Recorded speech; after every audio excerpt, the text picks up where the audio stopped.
Income tax returns వాస్తవంగా 16 లోపు 15వ తారీఖు లోపు మొత్తం సబ్మిట్ చేయాలి.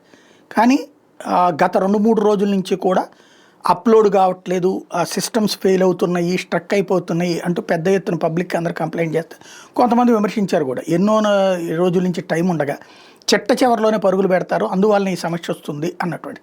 అయితే తాజాగా ఒక chartered accountant Chirag Chauhan project చేసింది ఏంటంటే, ఇది ఆ ఇన్కమ్ ట్యాక్స్ రిటర్న్స్కి సంబంధించినటువంటి సంస్థ వైఫల్యం. ఇది ఇన్కమ్ ట్యాక్స్ సంస్థ తప్పు కూడా కాదు.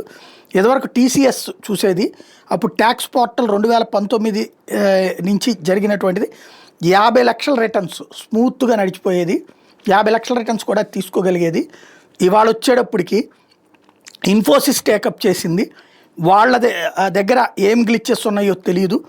దాని ఇంపాక్టే ఇప్పుడు రోజు కనీసం 25 లక్షలు కూడా హ్యాండిల్ చేయలేక డ్యూ డేట్ పెంచాల్సి వచ్చి ఇప్పుడు 16వ తారీఖు దాకా వాళ్ళ దాకా ఛాన్స్ ఇచ్చారనమాట, నిన్నటి దాకా.